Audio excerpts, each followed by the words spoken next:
Prefeitura de São Paulo, 29 de maio de 2014. Seminário Regional de São Paulo. Avanços do Marco Legal da Primeira Infância. Para dar início, convidamos a compor a mesa a doutora Ana Estela Haddad, coordenadora da Política Municipal da Primeira Infância.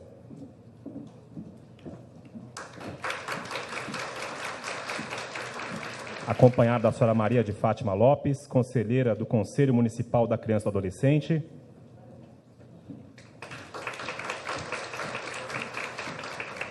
Convidamos o senhor Vicente Treva, secretário adjunto da Secretaria Municipal de Relações Internacionais e Federativas. Convidamos a deputada federal Yara Bernardi, que também é membro da Comissão Especial da Primeira Infância.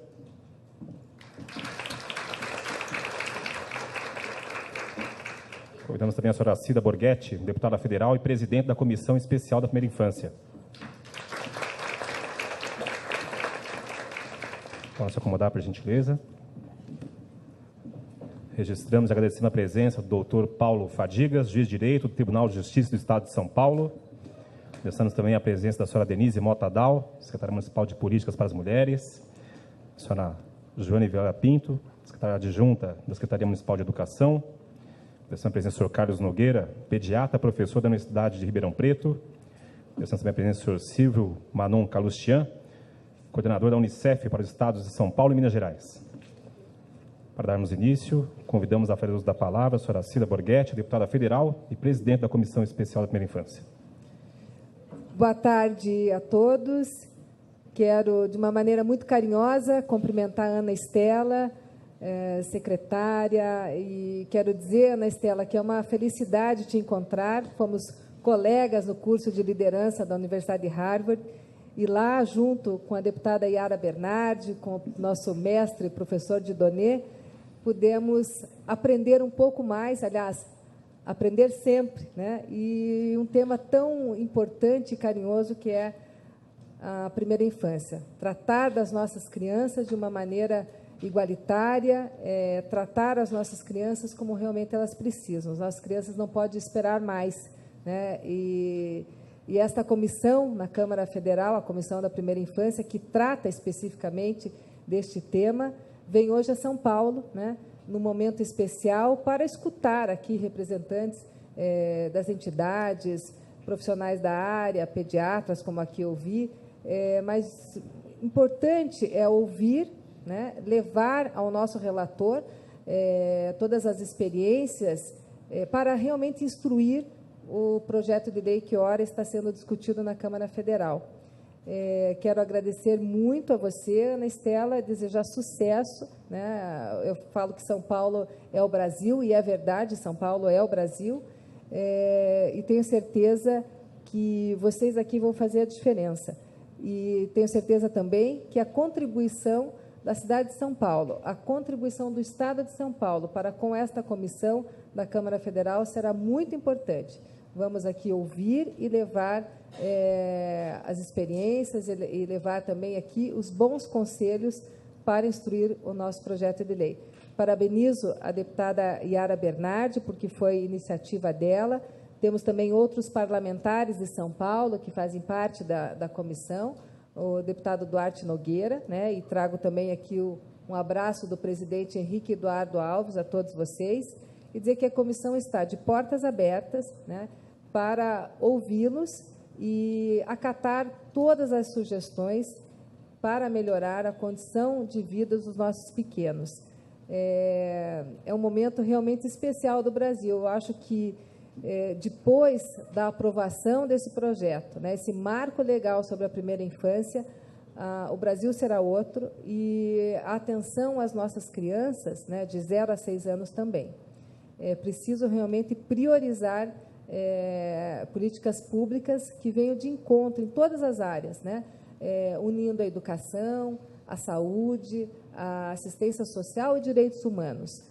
Eu acho que esses temas são importantes e nós temos uma data, Ana Estela, e quero aqui registrar, e o professor Didonê, que é o nosso consultor técnico da comissão, ele fica me olhando, o que a Cida vai falar? Mas nós temos uma data, que é 12 de outubro deste ano, entregar ao Brasil esse projeto aprovado à disposição de todas as nossas crianças. Um bom seminário a todos, né, e muito obrigada pela oportunidade. Ouviremos agora a deputada federal, a senhora Yara Bernardi, que também é membro da Comissão Especial da Primeira Infância. Boa tarde a todos, a todas. O colega Vicente Trevas, que nós já conhecemos há tanto tempo. Prazer em tê-lo aqui. Deputada Cida Borghetti, a nossa colega na comissão, presidente. Tem percorrido o Brasil nesses debates, né, deputada? E você sempre foi também uma referência nesse tema da defesa dos direitos da criança. Ana Estela, e nós três aqui, queria agradecer a disponibilidade da Ana Estela com relação ao local para nós. Nós tivemos dificuldades, tínhamos uma data prevista para São Paulo, porque não podemos atrasar, como disse a deputada Cida Borghetti, na data de entrega, e não poderíamos ficar estendendo os seminários. Então, a nossa data era hoje. Tentamos vários órgãos aqui na cidade de São Paulo e a prefeitura foi a que nos respondeu mais prontamente com relação ao local e na contribuição e na parceria para que esse seminário se realizasse. E a experiência dela e o trabalho conjunto que nós fizemos, inclusive, e continuamos fazendo com a Universidade de Harvard e a Fundação Cecília Souto Vidigal, que é a que dá continuidade a esses debates aqui no Brasil. Cumprimentar a nossa companheira aqui, Solange, do Conselho de Direitos. Fátima? Conselho de Direitos? Eu tenho aqui a companheira. Agradecer a sua presença, e é um debate que envolve demais os conselhos que têm se posicionado e participado de forma muito ativa e presente nessa legislação. O nosso companheiro Vital de Donê já me acompanhou, foi uma figura, junto com o MIEB, vital na discussão do Fundeb. Quando nós recebemos o projeto de lei no Congresso Nacional, e ele não previa uma das fases da educação, não previa o financiamento numa das fases da educação, que era a educação infantil e a creche. Educação infantil, mas não a creche. Então, nós tivemos que fazer um trabalho de convencimento de setores, do governo, de tudo, para que o nosso Fundeb financiasse a educação infantil como um todo, o fundamental e o médio, e que é uma das legislações mais marcantes para o Brasil hoje, garantindo o direito à educação para todos, naquilo que nós classificamos como ensino básico. Esse debate tem sido feito em duas vertentes que serão expostas aqui pelos debatedores. Uma legislação específica para a primeira infância, ou nós fazemos um capítulo especial ou complementação, e assim começou o debate desta lei, no Estatuto da Criança e do Adolescente. Esse debate tem pontos positivos e negativos para as duas correntes, e é isso que tem que ser esclarecido nos seminários, nos debates que nós temos feito, nas audiências públicas na Câmara dos Deputados. Vinha discutindo aqui com a nossa assessora Zezé, que é professora também, uma referência na área da educação, da minha parte, mas posso ser convencida do contrário. Nós estaríamos dando uma nova visão, um novo foco para o Estatuto da Criança e do Adolescente, colocando um capítulo especial para a primeira infância. Não foi a intenção, evidentemente que os direitos da criança já estão determinados na Constituição brasileira e depois no Estatuto. Mas penso eu que muitas vezes o Estatuto aparece como uma questão preventiva para aquelas crianças, adolescentes que estão em risco. E a nossa legislação é para prevenir isso, que elas sejam cuidadas desde a gestação e na sua primeira infância e não haja riscos. Haja prevenção, haja um trabalho contínuo para que não aconteçam problemas em todas as fases de vida desta criança, primeira infância, adolescência. É prevenção. Porque hoje tenta-se jogar uma carga tremenda em cima do Estatuto da Criança e do Adolescente, com relação que a fala que se tornou popular é que ela protege adolescente infrator, para proteger adolescente infrator. E eu penso que a nossa legislação, dando um capítulo todo especial de prevenção, de cuidados na primeira infância, traria um novo alento, um novo olhar para o Estatuto da Criança e do Adolescente. Não é assim, eu sei que o Estatuto não é isso, mas é assim como se coloca, que hoje ele tem o foco do adolescente infrator. Não foi para isso que ele foi criado. E nós não queremos que a criança seja protegida, vitimizada. Queremos prevenir tudo isso, e muito menos o adolescente.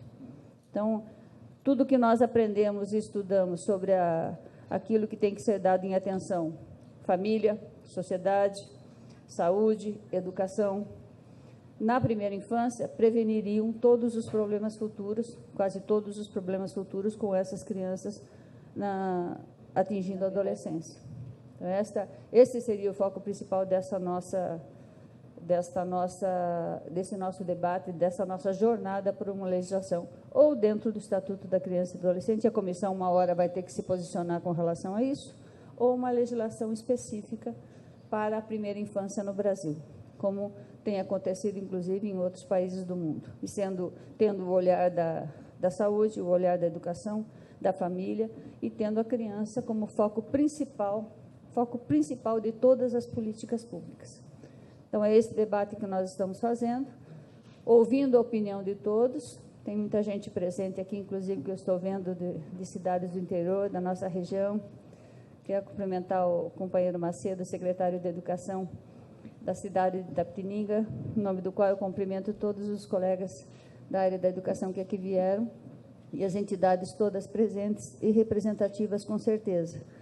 E que esse debate seja virtuoso, que ele seja proveitoso, que contribua para aquilo que nós estamos fazendo no Congresso Nacional. Tem que ser ouvida, todas as instâncias têm que ser ouvidas para que a lei saia a mais representativa possível daqueles objetivos que nós queremos.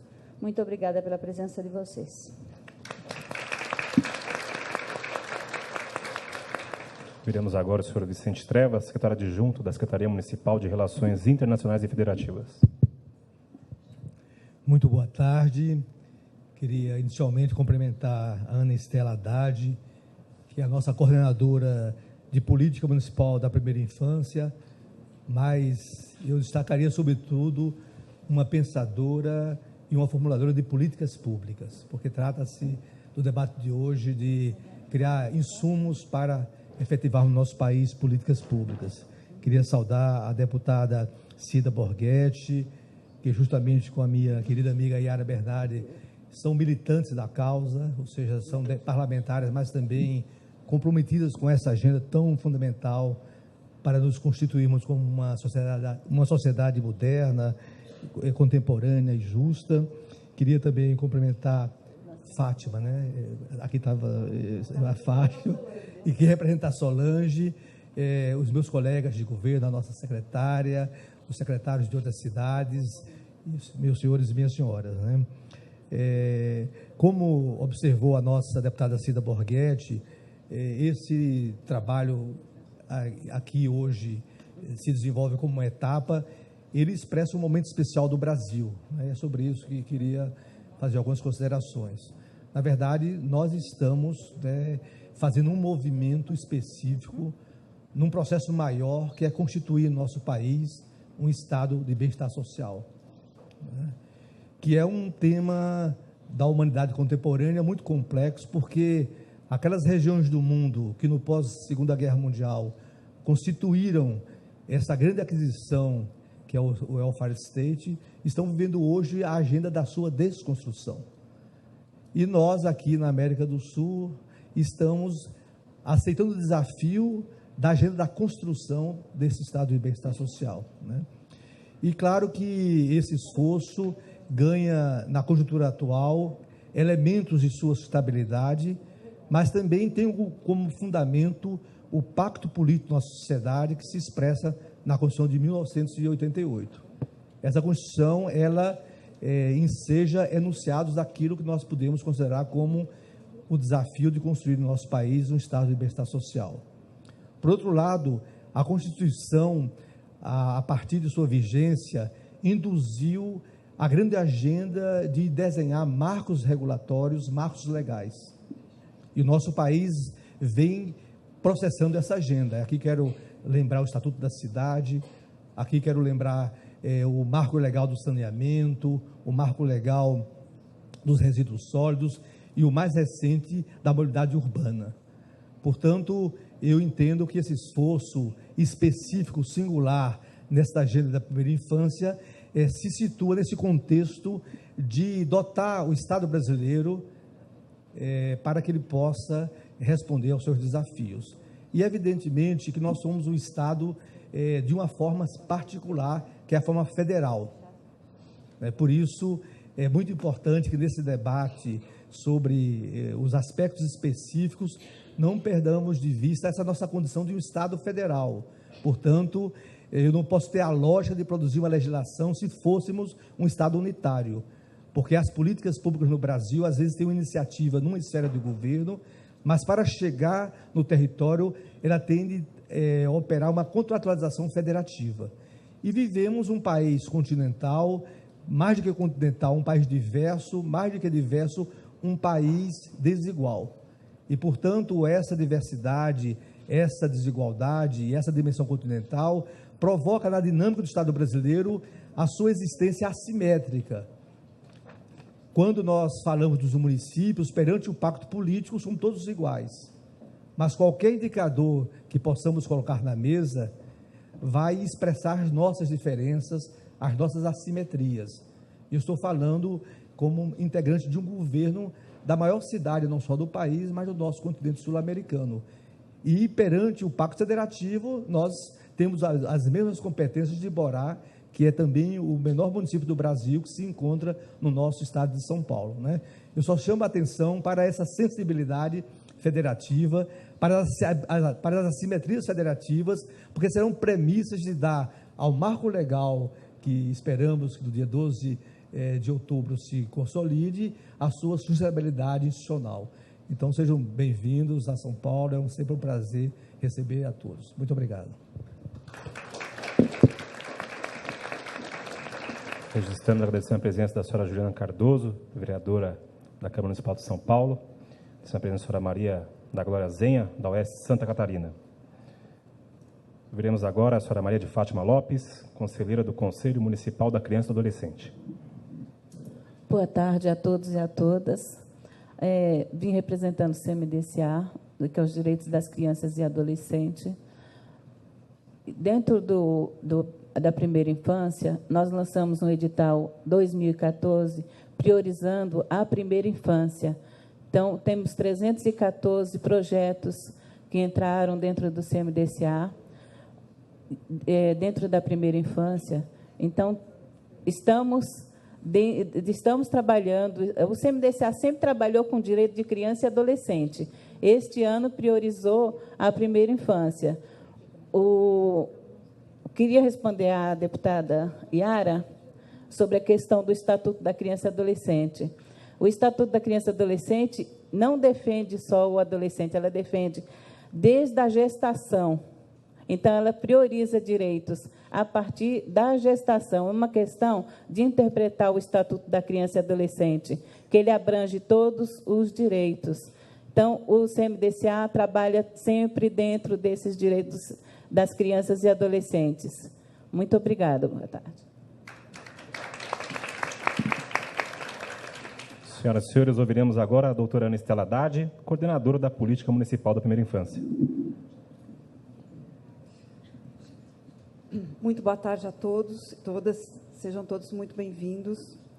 Eu queria começar cumprimentando e agradecendo a deputada federal Cida Borghetti, que é presidenta da Comissão Especial da Primeira Infância da Câmara Federal, né? Como a senhora mencionou, nós fomos colegas no programa de liderança, iniciativa da Fundação Maria Cília Souto Vidigal, da Faculdade de Medicina da USP e da Universidade de Harvard, Centro de Desenvolvimento da Primeira Infância, e onde também parte dessas discussões tem florescido bastante. Então, agradecer muito a oportunidade da gente estar, da sua presença, honrados também com a sua presença aqui nesse seminário regional. Muito obrigada.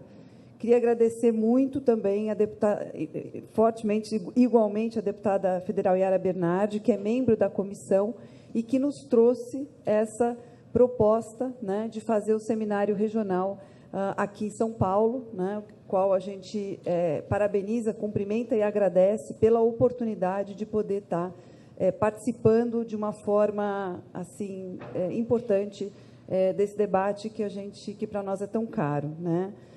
Gostaria de cumprimentar também e agradecer muito a presença da desembargadora Maria Olívia Pinto Esteves, do Tribunal de Justiça de São Paulo, vice-coordenadora da Infância e da Juventude, que nós vamos ter a oportunidade de ouvir. Agradecer muito a sua presença. Agradecer ao doutor Paulo Fadigas, que é juiz de direito do Tribunal de Justiça, com quem a gente tem tido também uma honrosa oportunidade de estabelecer relações mais próximas em nome da causa, né? Agradecer muito a presença da vereadora Juliana Cardoso, representando aqui a nossa Câmara dos Vereadores, ela que tem um trabalho, uma militância muito importante na área de direitos humanos, saúde, educação e voltada para a infância, né? E por falar em infância, ela veio acompanhada, porque está amamentando e mesmo assim está aqui conosco. Então, muito obrigada pela sua presença, e do Luiz aí conosco. Queria agradecer a nossa secretária Denise Mota Dal, secretária municipal de Políticas para as Mulheres, pela presença, por toda a parceria. Sem dúvida nenhuma, tratar de primeira infância é tratar da questão de gênero e da questão da mulher também. Muito obrigada por tudo que a gente tem podido desenvolver juntas. Cumprimentar a secretária adjunta Joane Vilela, da Educação, uma presença também fundamental aqui conosco. A Secretaria de Educação tem sido fortemente parceira em todas as ações que a gente tem proposto e também, ao entender a causa, tem sido formuladora e propositora de ações extremamente relevantes voltadas para a primeira infância. Quero agradecer a presença do nosso querido Vicente Trevas, secretário adjunto da Secretaria de Relações Internacionais e Federativas. É um privilégio poder tê-lo no quadro dessa prefeitura. A gente sabe da sua vivência, da sua experiência nacional e internacional. Muito obrigado pela presença e por todo o apoio. Agradecer ao Eduardo Queiroz, presidente da Fundação Maria Cecília Souto Vidigal, a quem nós vamos ter a oportunidade de ouvir também. Muito obrigado pela presença e participação. Agradecer ao Vital de Donê, né, que é consultor da Comissão Especial de Primeira Infância, vice-presidente mundial da OMEP, que é a Organização Mundial para a Educação Pré-Escolar, também que vai nos explicar um pouco melhor os detalhes do projeto, já introduzidos aqui pela deputada Yara Bernardi, né?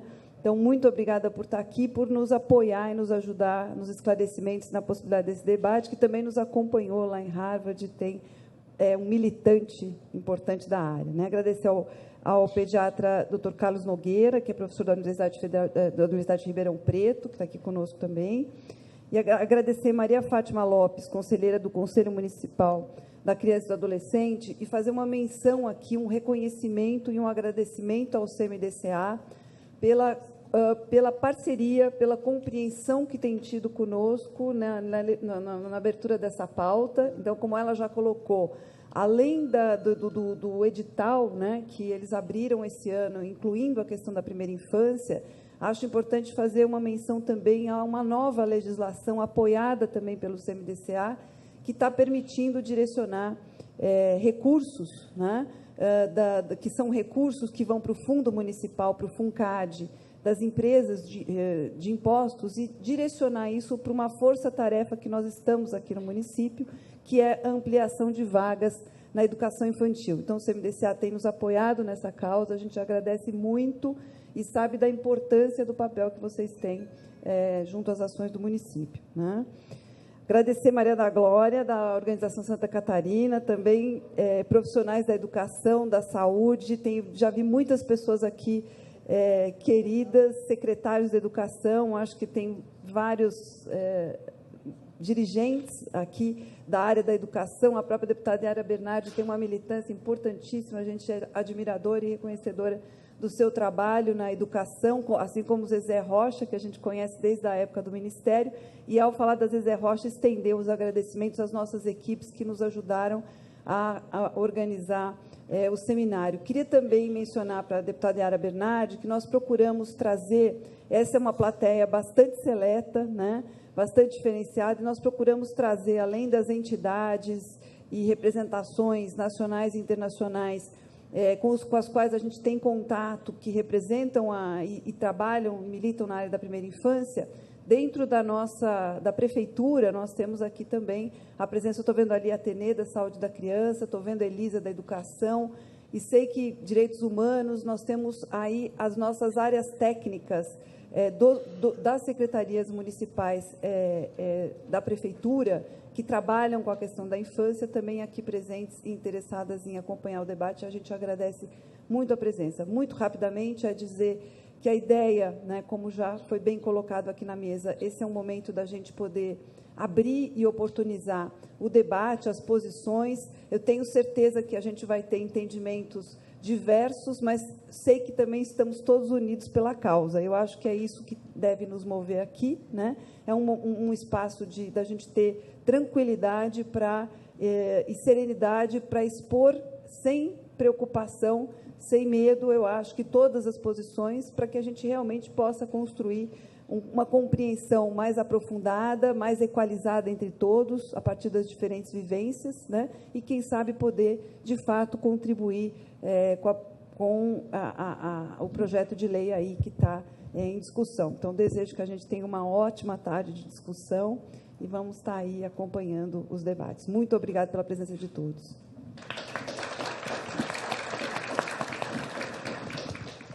Bom, vou quebrar aqui um pouco o protocolo. Primeiro, parabenizar a Ana Estela Haddad, coordenadora especial, né, de um tema tão especial que é a primeira infância, e quero parabenizá-la pelo seu trabalho. Um grande abraço também ao prefeito, que eu tenho certeza que é um grande parceiro, ministro que foi, conhece como ninguém esse tema também. Mas, de uma maneira especial, Eduardo Queiroz, quero te cumprimentar e dizer que a comissão especial que trata especificamente do tema da primeira infância tem uma parceria muito grande do Instituto Maria Cecília Soto Vidigal, que oportunizou, né, a nossa ida à Universidade de Harvard, foi a grande parceira, né, dos estudos e que a continuidade também, né? Aliás, e a continuidade, né, deputada Yara, tem dado a oportunidade dos seminários e de temas importantes. Mas eu gostaria agora de uma deferência especial, né, como presidente da comissão, e também em respeito, lealdade, dizer do trabalho maravilhoso da deputada Yara Bernardi, parceira, companheira, interessada, comprometida com o tema, e gostaria, nesse momento, de passar a presidência da comissão, dos trabalhos desse seminário, né, para que a deputada Yara Bernardi, aqui no seu estado, possa comandar esse seminário tão importante. Obrigada.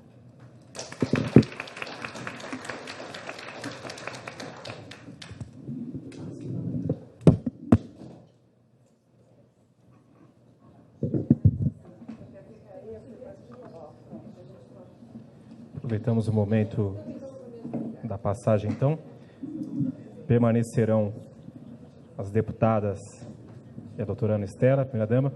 Convidamos a senhora Maria de Fátima, o senhor Vicente Trevas, se acomodarem, por gentileza, secretário. Primeira fileira, para darmos continuidade ao segundo momento do seminário, que é o início do debate.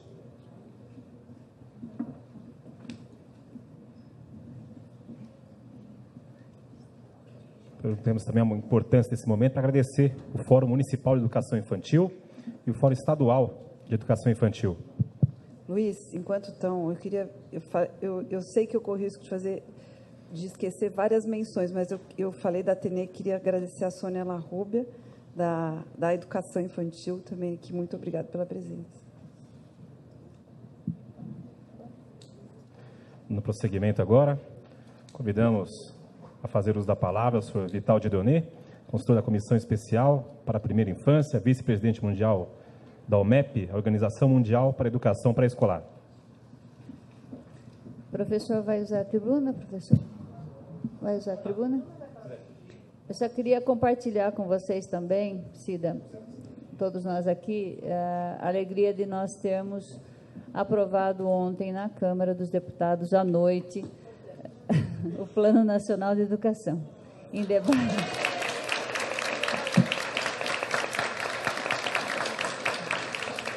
Foi, assim, para nós, sensibilizou demais, foi extremamente importante, estudantes presentes, o Brasil inteiro nos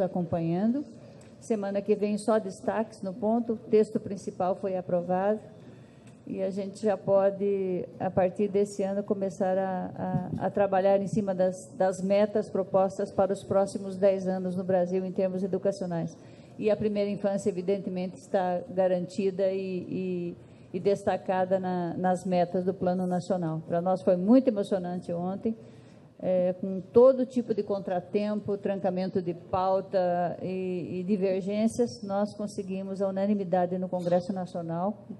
Por unanimidade, nós votamos o Plano Nacional. Foi uma festa muito grande para nós. Por favor, professor Vital, nós temos 20 minutos. O professor Vital faz o acompanhamento faz o acompanhamento da comissão e de todas as nossas audiências, é o nosso chefe, e de todas as audiências na Câmara dos Deputados. Muito obrigado, senhora presidente da mesa, deputada Yara, minha deputada Cida, Ana Estela, demais participantes desse debate. Eu acho que a comissão e a deputada Yara foram muito generosos comigo em me convidar e pouco generosos com vocês em me convidar para falar sobre um assunto tão complexo que exige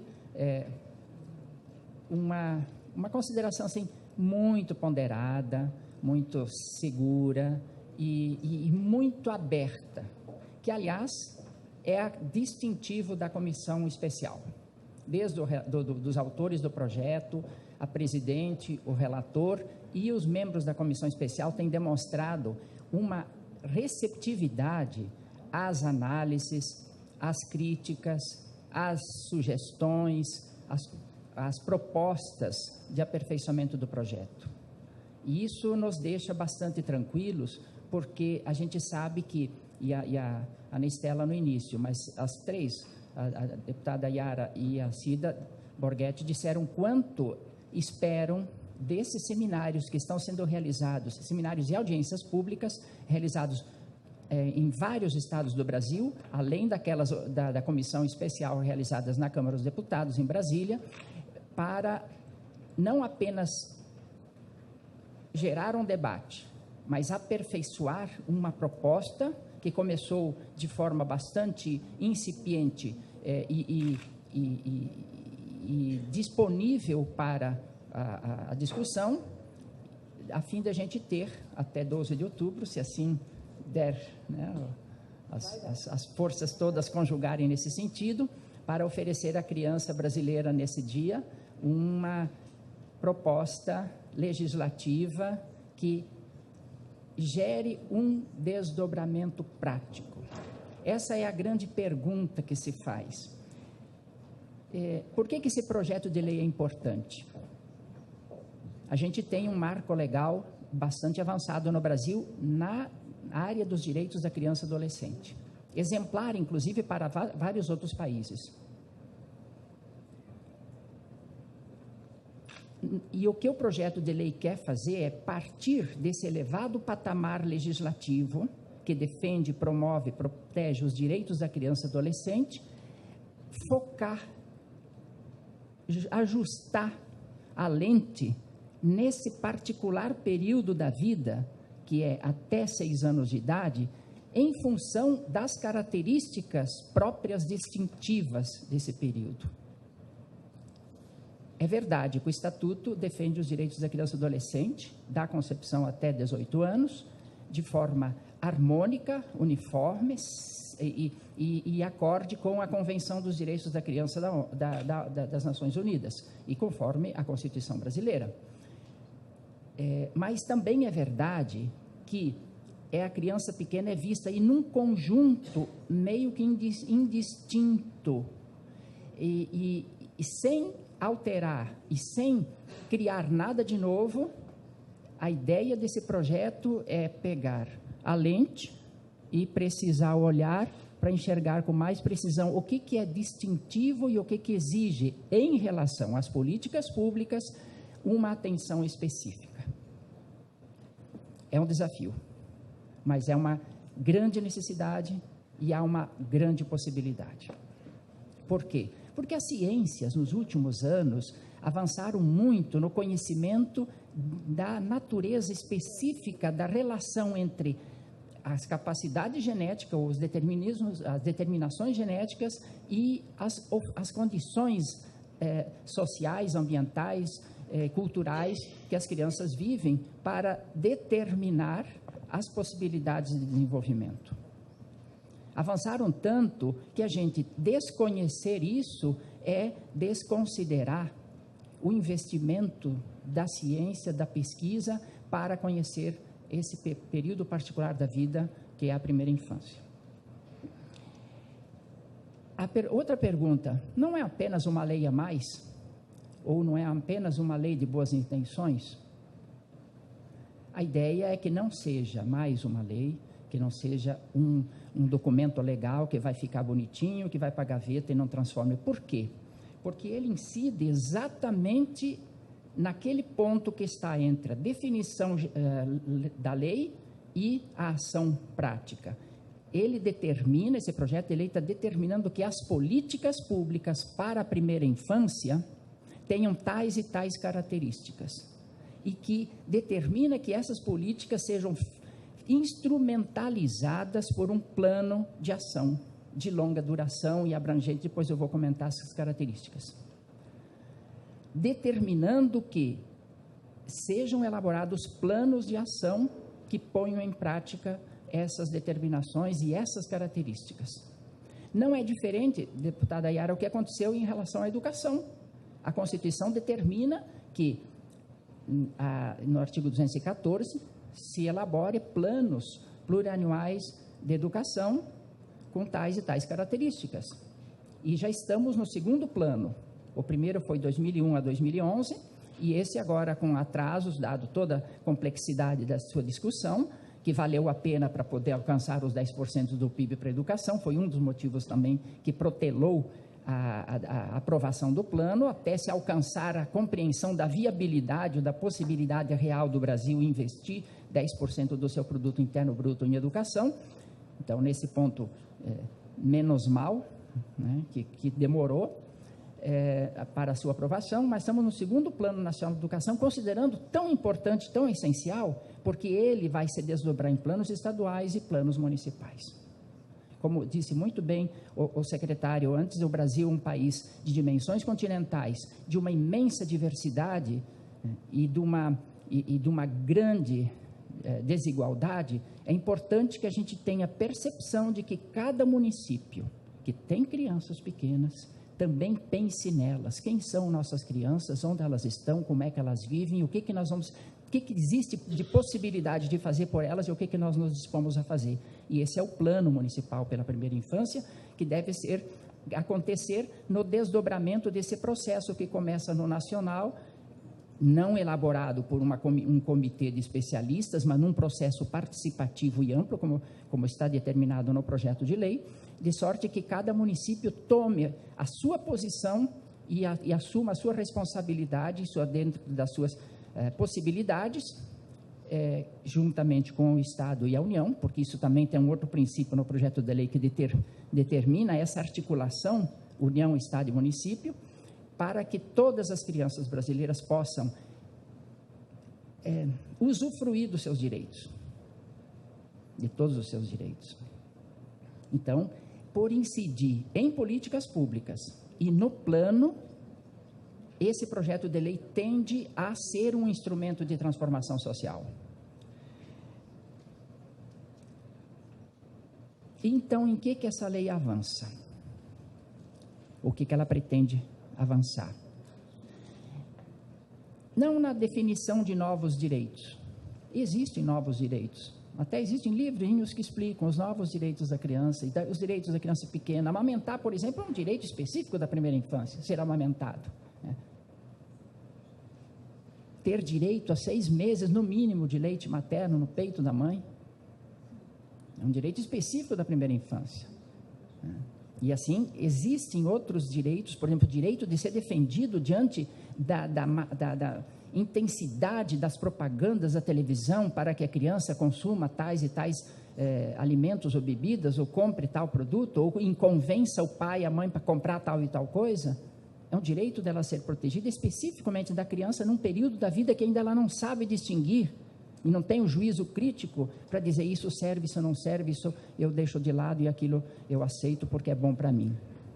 Então, existem, sim, áreas em que a gente poderia avançar na especificidade de alguns direitos da criança. Mas o que o projeto avança, e aí a expectativa nossa que ele traga uma contribuição, na definição de alguns princípios importantes para as políticas públicas, voltadas à primeira infância. Um deles, o superior interesse da criança. Isso está muito claro na Convenção dos Direitos da Criança da ONU, artigo 12, o 5º, depois o 12, o 14, etc. E existe um comentário geral, chamado Comentário Geral número 7, sobre a Convenção dos Direitos da Criança da Convenção, em que especifica o que significa o interesse superior da criança e quão importante ele é. Eu vou apenas dar um exemplo, que eu dou de vez em quando nas nossas conversas. A creche noturna, que está sendo criada em vários municípios. Mas a creche noturna, ela é uma solução para a mãe que estuda à noite ou para a mãe que trabalha à noite. E é um castigo para a criança. Imaginem quem é mãe, pegar o seu bebê às 6h30, botar no colo, tomar um ônibus, ir para o trabalho. Aí, antes de entrar no trabalho, está ali a creche do lado, entrega. Aí trabalha até 10h30, 11 horas, volta para a creche, acorda o bebê, bota no colo, pega o coletivo, chega em casa às 11 da noite, 11h30.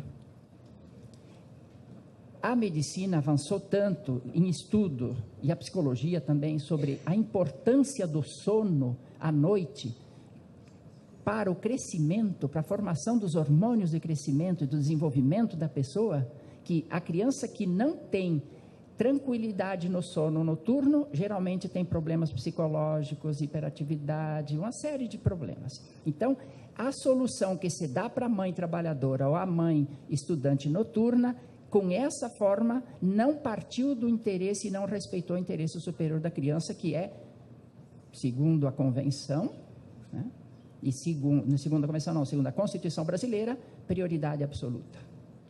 Então, não é que a gente diz assim, não, então a mãe não pode ter filhos se ela quer estudar ou não pode se ela quer trabalhar.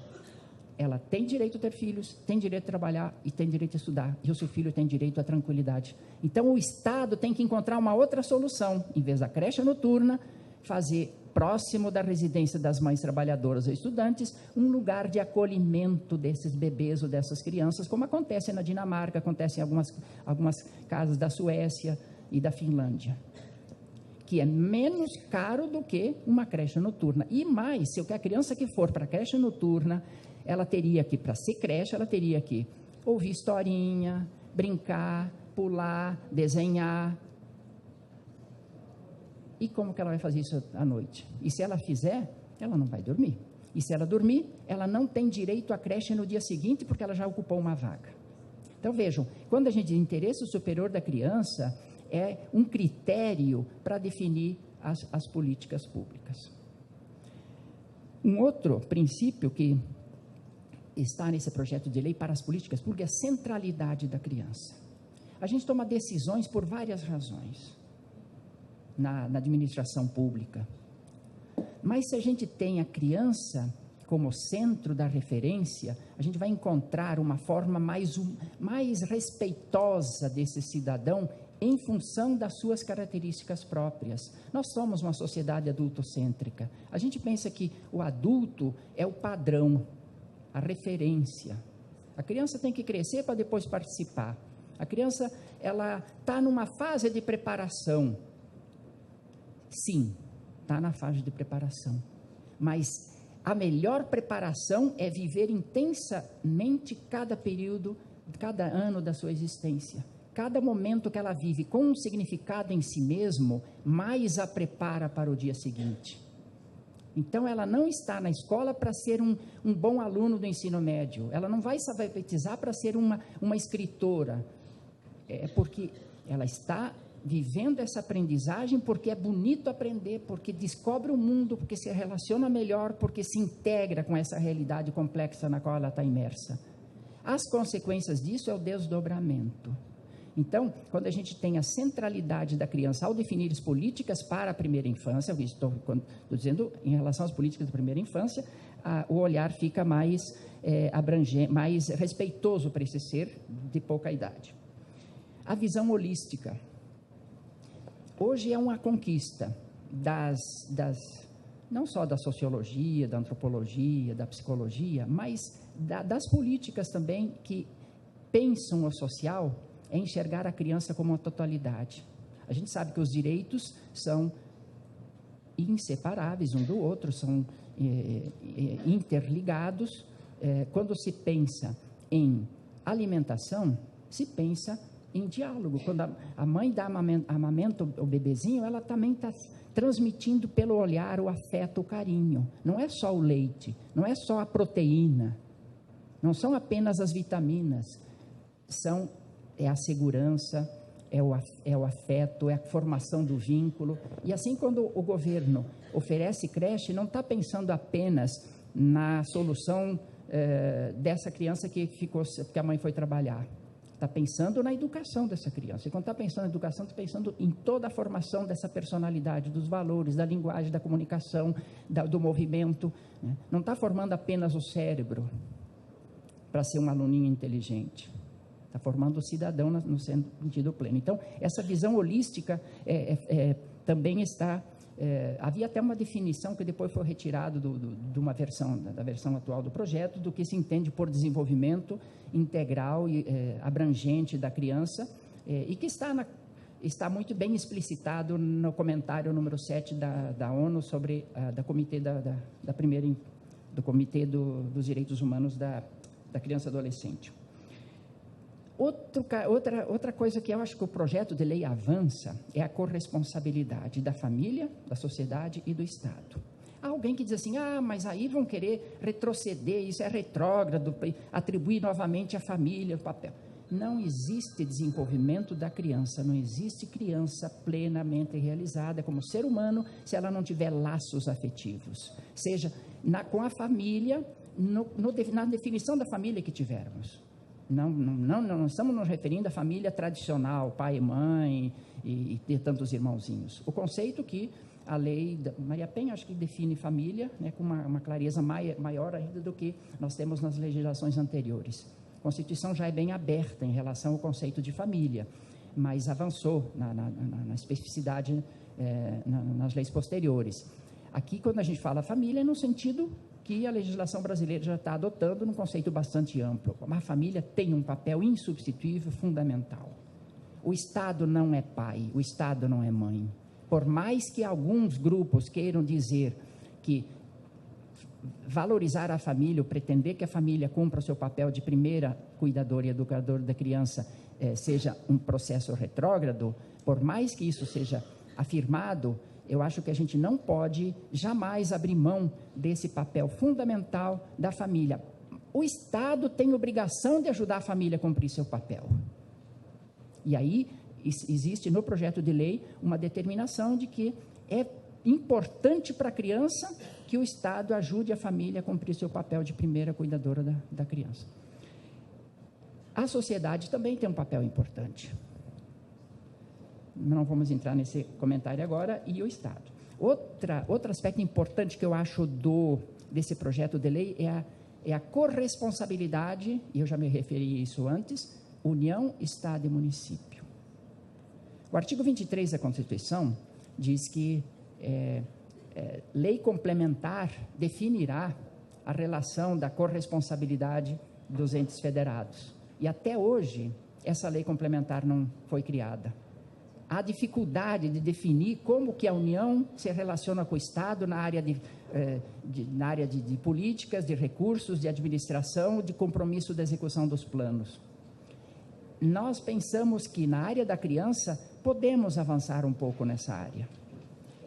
Dizer o que compete, como que a União, o Estado e o município vão se articular no cumprimento na garantia dos direitos da criança. na definição das políticas públicas e dos planos. Um outro elemento que eu considero importante em relação a esse projeto de lei é que ele traz 3 dimensões da área de proteção integral. Podemos entender o conceito de proteção integral num sentido abrangente que envolva a proteção especificamente de proteger, né, de defender, de criar condições para que ela tenha sua integridade preservada, tanto física, psicológica, moral, etc. Então, no sentido específico de proteção, o sentido de promoção e o sentido de participação. São as 3 dimensões que, para muita gente, são novas.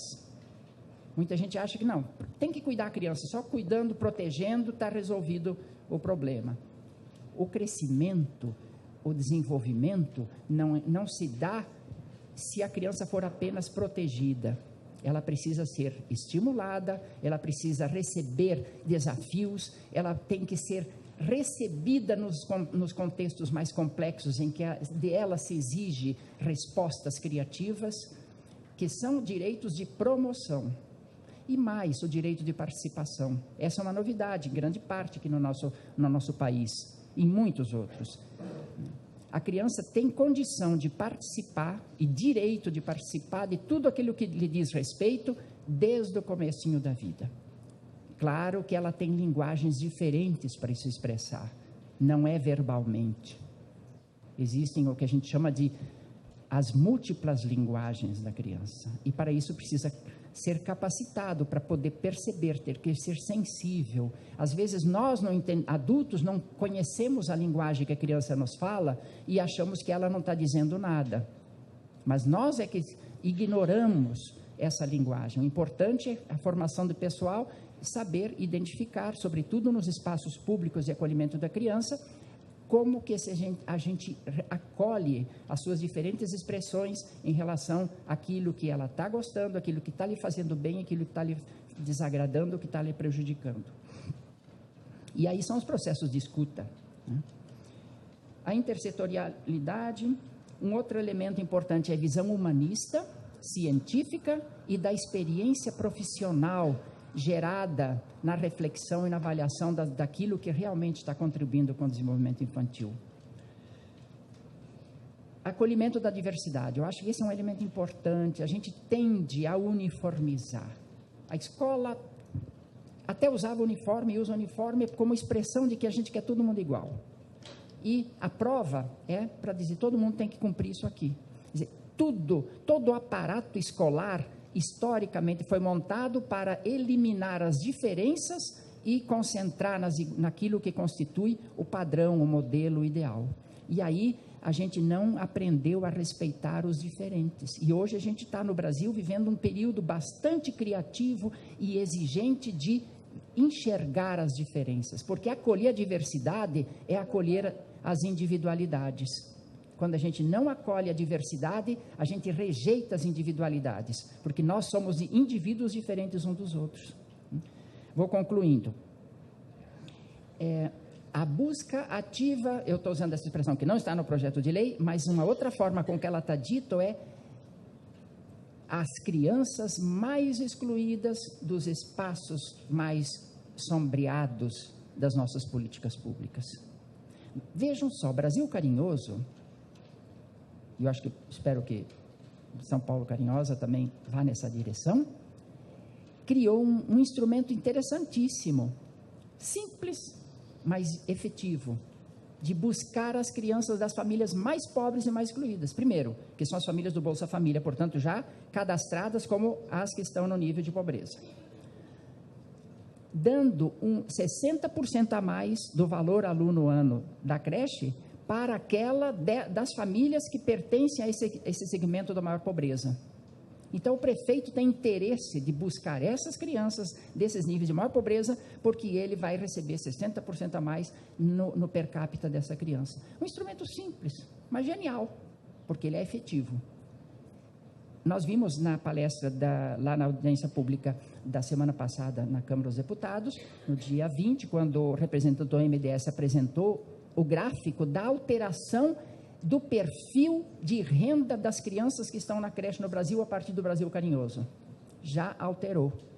E nós já temos uma presença maior de crianças das famílias da pobreza na creche, porque antes predominavam as famílias da classe média e alta. E a valorização dos profissionais.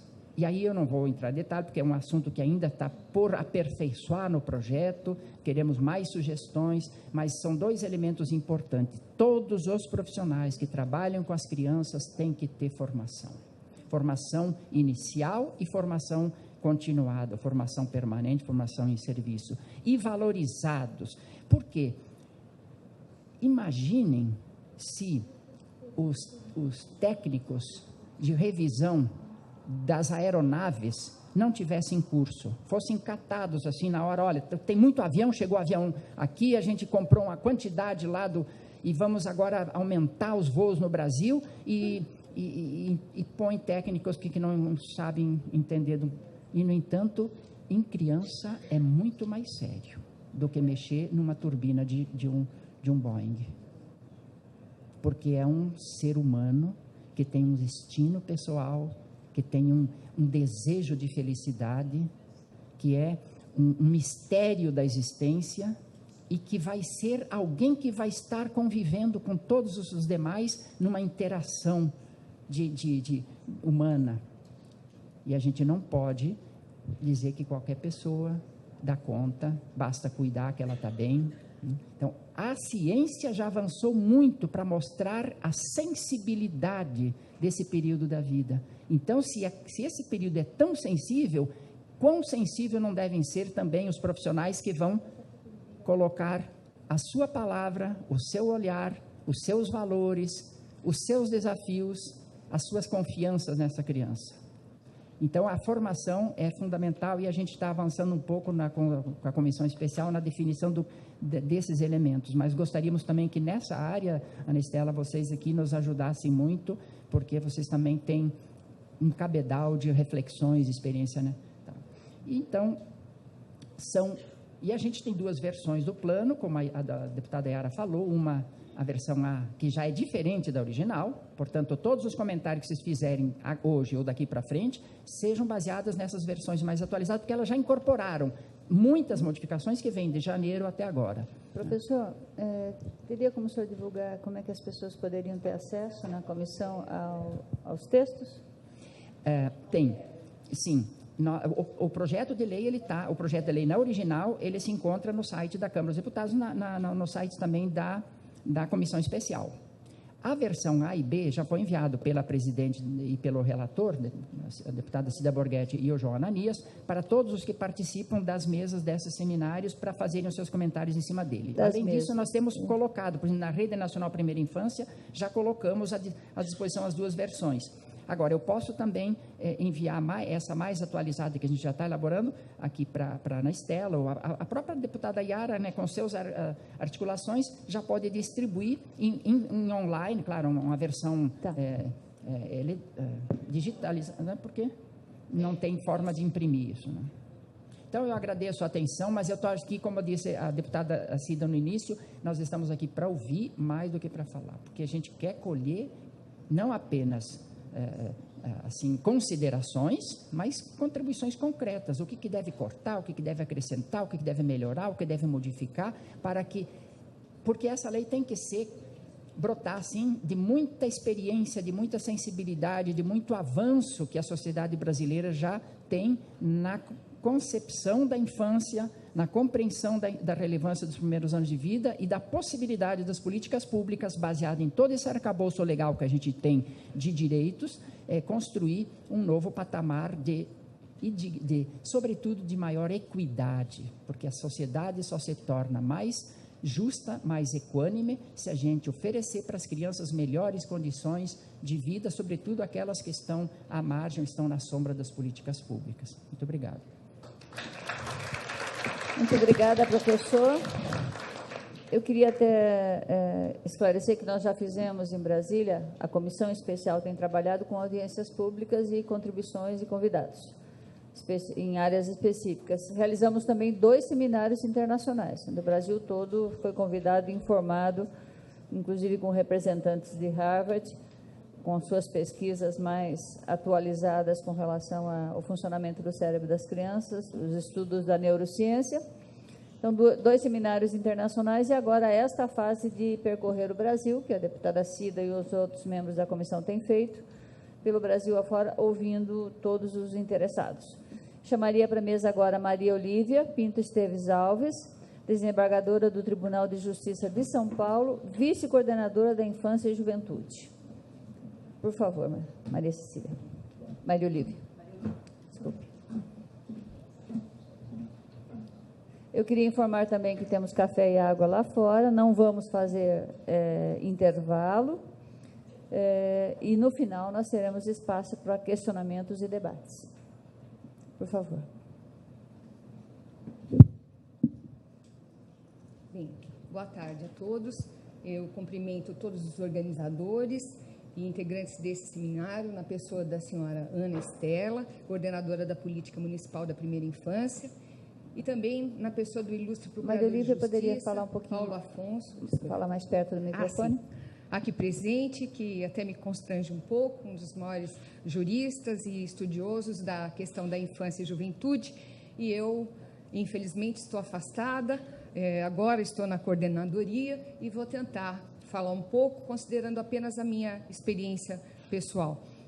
Eu também quero cumprimentar os apresentadores do projeto em discussão, o deputado federal Osmar Terra e os integrantes da Frente Parlamentar da Primeira Infância. Como sabem, os juízes não estão muito afetos a falar, eles escrevem e leem mais. E eu fiz uma avaliação aqui do projeto de lei e tive que fazer algumas apontações e peço perdão, vou me referir o tempo todo a elas. Quero, em nome da Coordenadoria da Infância e Juventude do Tribunal de Justiça, agradecer o convite e dizer que para nós é mesmo uma satisfação e uma honra poder participar desse evento tão importante sobre a primeira infância, sobre questão tão complexa para a nossa sociedade. Eu realmente só fiz um breve resumo sobre as minhas percepções pessoais, como disse, porque atuei como juíza da infância e juventude de Santo Amaro durante 7 anos, isso já faz uns 10 anos. Estou no tribunal há 3 anos como desembargadora, agora na área do direito público, mas também atuei na Câmara Especial, que cuidava das questões também da infância e juventude. A Vara da Infância de Santo Amaro me fez acompanhar a problemática da primeira infância no dia a dia, né? E lá, no dia a dia, como disse, vivenciando situações concretas, pude constatar o quão era importante o desenvolvimento sadio em todos os aspectos da criança na primeira infância.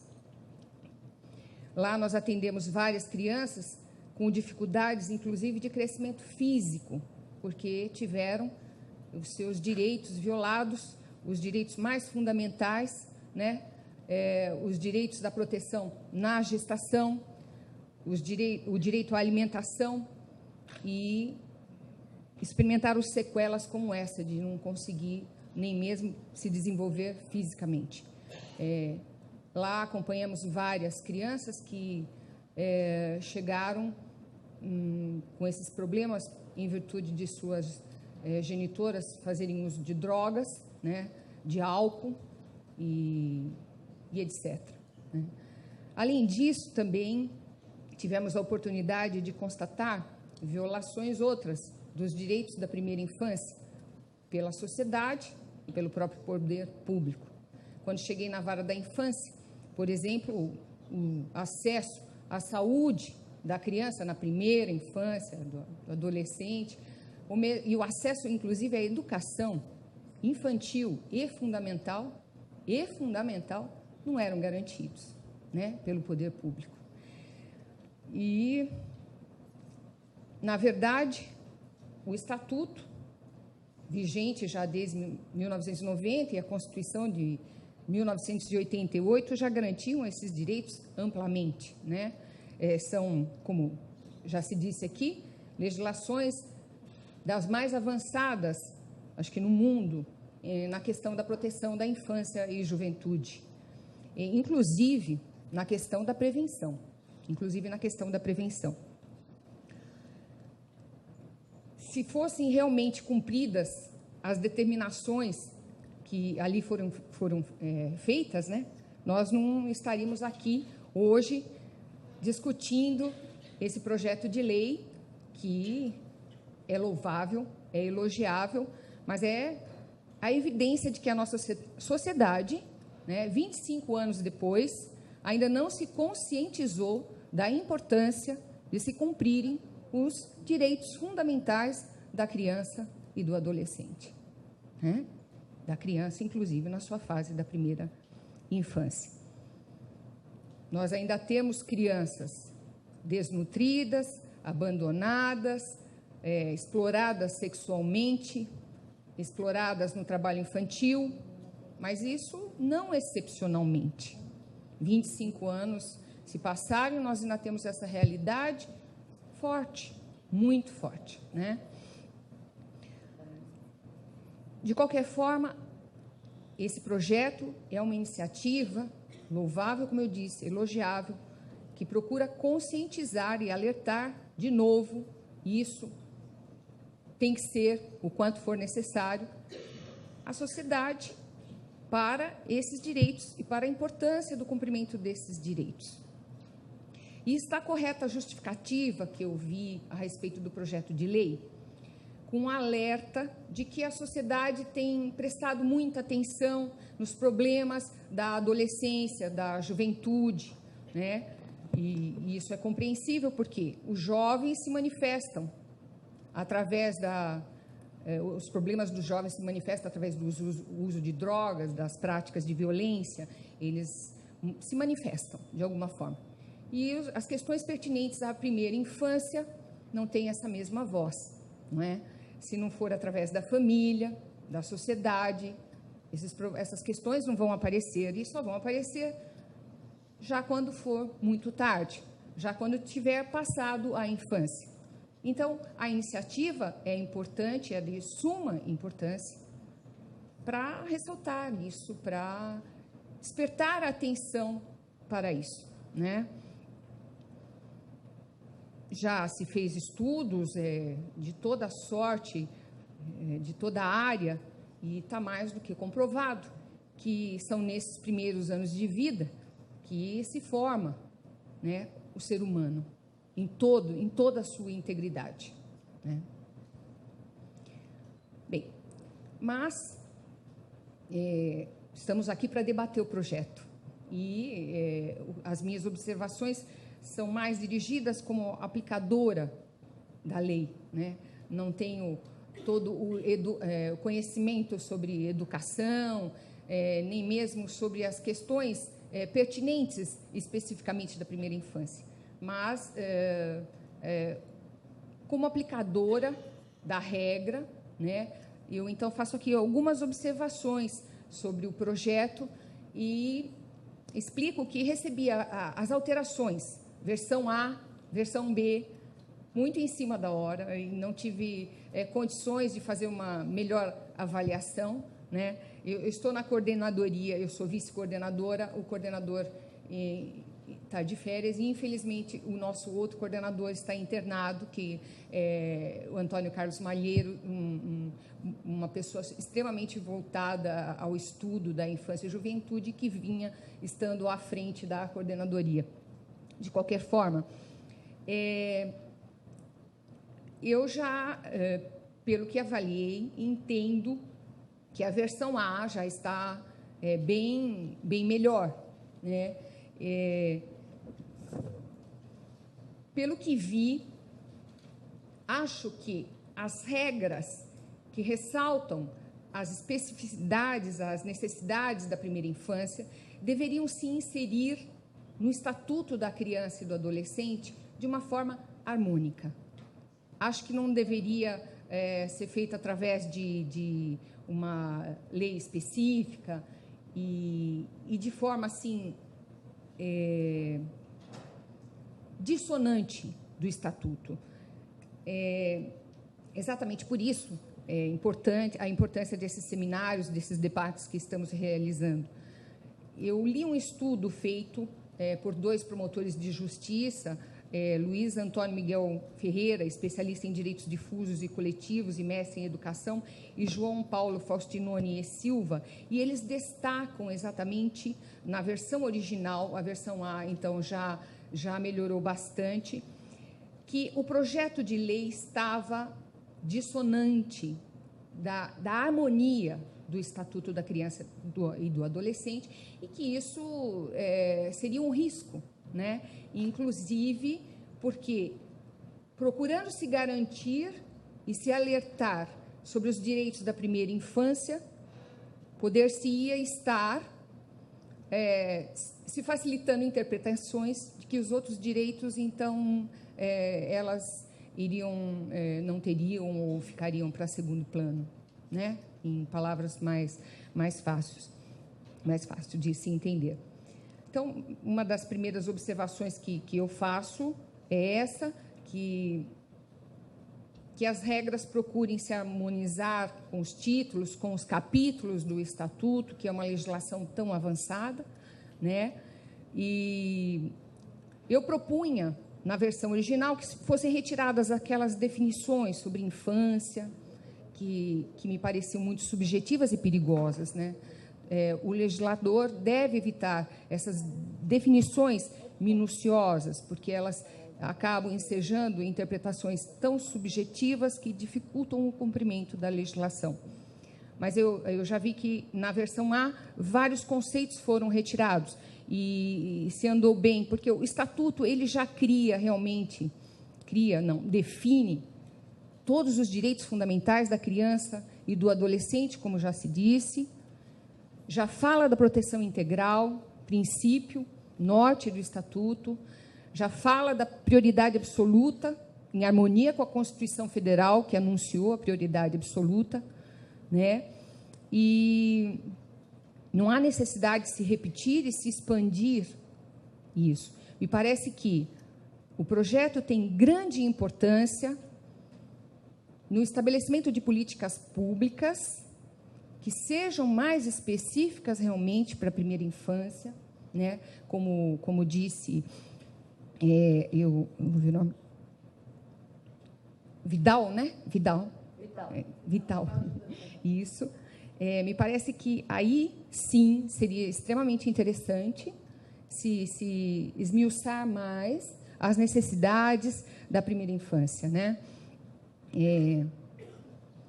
Eu cito aqui um exemplo, por exemplo, o parágrafo 3º do artigo 1º, que fala da possibilidade de todo cidadão exigir que o Estado e que os demais devedores cumpram suas obrigações. Esse artigo, me parece, estaria melhor no acesso, no capítulo, o título que já existe no Estatuto, acesso à justiça. Na verdade, ao disciplinar de forma detalhista e repetitiva direitos para a primeira infância, na primeira versão, como eu falei, o projeto trazia riscos muito grandes, né? Por outro lado, o que carece mesmo de previsão são regras que exijam que estabeleçam forma de exigências mais eficazes no cumprimento dos direitos que já são assegurados, né? Não adianta, por exemplo, explicitar mais o direito à educação infantil, ele já está previsto, é direito subjetivo, universal, está na Constituição, é reafirmado pelo Estatuto, tem sido reconhecido pelo Supremo Tribunal Federal, mas não é cumprido até os dias de hoje. E é de tamanha importância no desenvolvimento da primeira infância, né?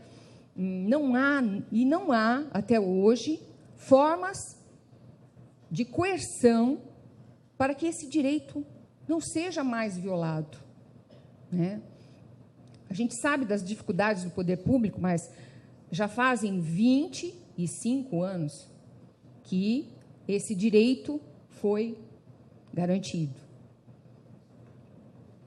Bem, eu falava aqui sobre a versão original e, como eu disse, a versão A já parece que está bem melhor, já retirou as definições, já retirou as repetições de direitos que eram assegurados pelo artigo 227 da Constituição Federal, pelos artigos 1º, 3º e 4º do Estatuto, né? O artigo 6º, eu sugeria a supressão, também já me parece que foi feito, né?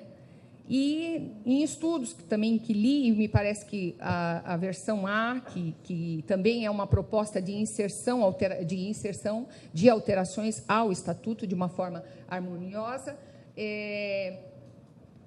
também já suprime um título específico que existia sobre a primeira infância, completamente dissuante do resto do Estatuto, né? Que realmente poderia ensejar uma hierarquização de direitos em prejuízo das próprias crianças e até mesmo das crianças na fase de primeira infância, né? Como eu disse, a técnica melhor seria dentro do sistema do próprio Estatuto, dentro dos seus títulos, dos seus capítulos, então ali inserir a atenção à primeira infância. Bom, eu vou ter que resumir, quero, então, já encerrar, dizendo que eu parabenizo a iniciativa, sim, a nossa sociedade ainda precisa de ser conscientizada, né? E, às vezes, tem que se repetir mesmo, tem que se fazer marcos legais, e a gente espera que isso crie realmente uma conscientização, e é importante que o nosso legislador esteja se preocupando com essas questões a ponto, né, de realizar projetos e estar procurando o aperfeiçoamento deles com essas discussões, né, com os profissionais ligados à área do seu projeto. Eu espero que essa futura lei contribua para a conscientização da sociedade e para que as nossas crianças recebam, nossas crianças e nossos jovens, a atenção necessária para poderem ser cidadãos dignos. Muito obrigada. Muito obrigada, Maria Olívia. Já chamo rapidamente Paulo Afonso Garrido, Procurador de Justiça do Ministério Público do Estado de São Paulo. Também por 20 minutos.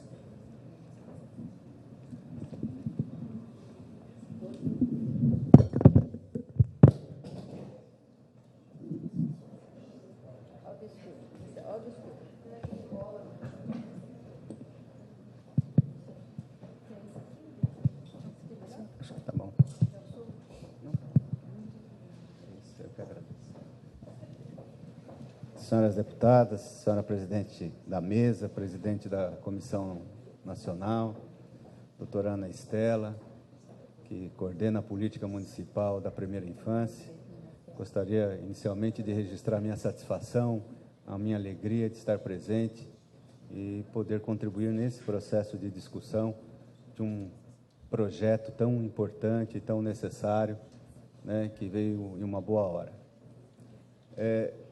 Peço licença também para saudar a Fundação Maria Cecília Eduardo Queiroz, porque eu acredito que a luta pelos direitos da primeira infância tem na apresentação do projeto, né, um sinal claro de que a luta está sendo válida, que ela está produzindo frutos, porque realmente vocês conseguiram pautar os direitos da primeira infância.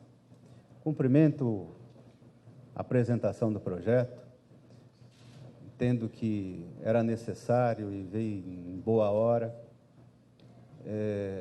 Cumprimento também pela forma que esse projeto vem sendo discutido, né? Todos nós sabemos que a decisão final em uma sociedade democrática cabe ao Parlamento.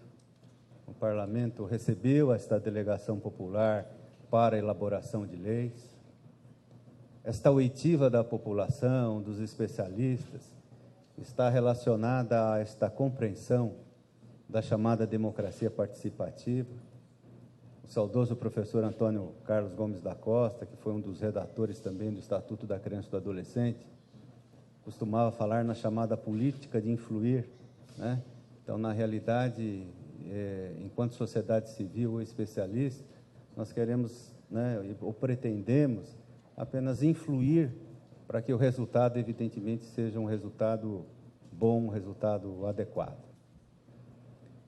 Em relação ao projeto, eu gostaria inicialmente de pontuar o seguinte: não existe lei, pelo menos na área da infância e da juventude, que não tenha o cuidado de acarretar a crianças e adolescentes a apropriação de bens da vida. O professor Dalmo Dallari, quando do momento constituinte, costumava dizer que a lei é apenas uma garantia de possibilidades. A lei, ela não transforma a realidade. O que transforma a realidade é a prática, né? Agora, a lei pode ser um instrumento importante de transformação dessa realidade. Então, a minha referência no estudo desse projeto de lei é exatamente esta, ou seja, em que medida estas propostas têm a potencialidade de transformar a vida de crianças de 0 a 6 anos de idade, ou seja, de crianças que estão aí nesta categoria da primeira infância. Esta é a busca que eu vejo necessária de encontro das soluções que sejam adequadas do ponto de vista legislativo. Estabelecer princípios, regras, definições que não digam respeito e que não tenham essa potencialidade de transformar a vida de crianças de 0 a 6 anos de idade, na minha avaliação não tem muito sentido. O sentido começa a fazer quando nós vislumbramos essa possibilidade de mudança. Por isso que eu entendo que esse projeto tem que ser transformado numa Carta de Direitos da Primeira Infância. O professor famoso, um grande neopositivista, Norberto Bobbio, falecido também não há muitos anos, ele costumava dizer que a época da proclamação dos direitos, ele falava dos direitos humanos, ela já estava quase que se exaurindo. E ele conclamava a juventude, os juristas principalmente, os jovens, advogados, juízes, promotores, a colocar todo o seu conhecimento e inteligência no sentido de descobrir mecanismos jurídicos que pudessem efetivar os direitos já declarados. E esta era a preocupação dele. Ele chegava até a dizer o seguinte: a minha geração deu uma grande contribuição em relação à proclamação dos direitos.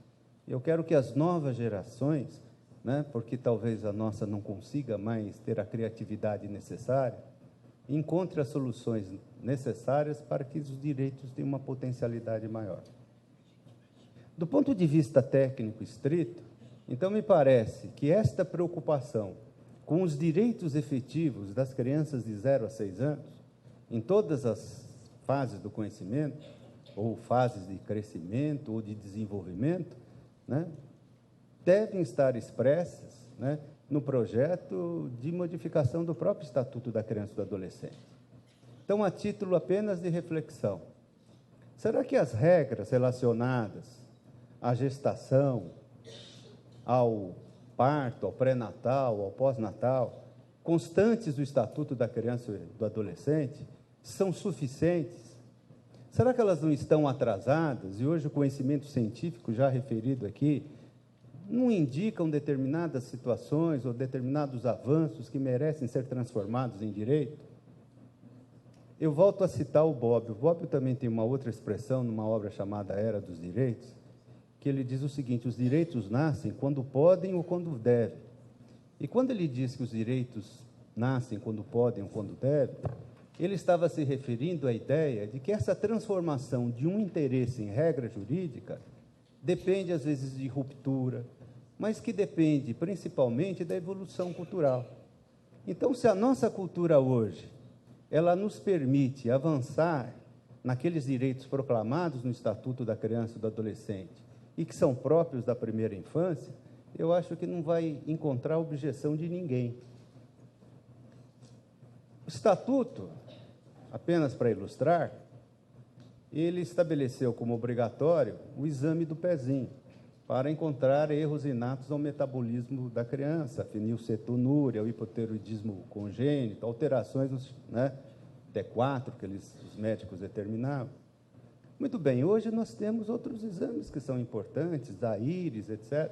Será que nós não devemos avançar exatamente nesse sentido, procurando no conhecimento técnico-científico, outras situações que indiquem a formulação de normas jurídicas que protejam a criança e que dê realmente um direito fundamental? Os artigos, está na nossa Constituição, no artigo 6º, o direito à alimentação, a nutrição da primeira infância, e o Estatuto pouco trata disso. Ele garante apoio alimentar à nutriz que dele necessite, mas será que não tem algum avanço nesse sentido?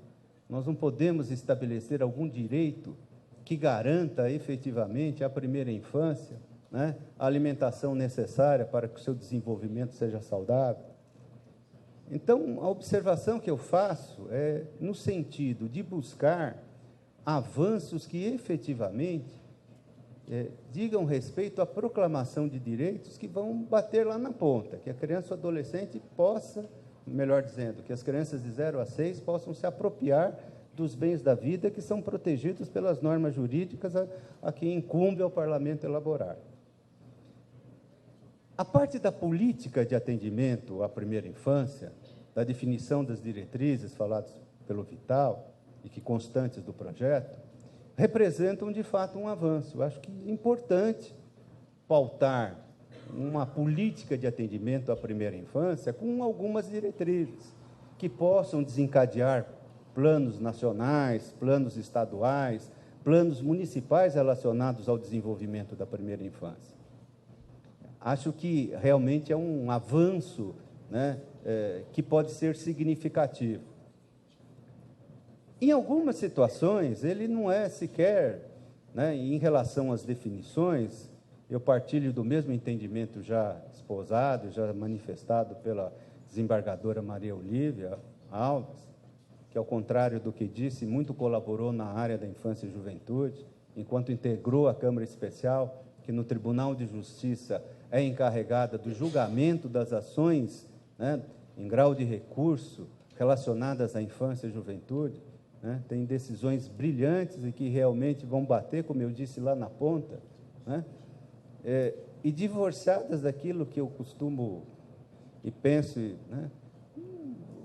um parecer, uma sentença, por melhor escrita que ela seja, com citações, com erudição, ela tem um valor muito pequeno se ela não potencializar uma mudança nas pessoas, principalmente para aqueles que realmente carecem de uma proteção judicial.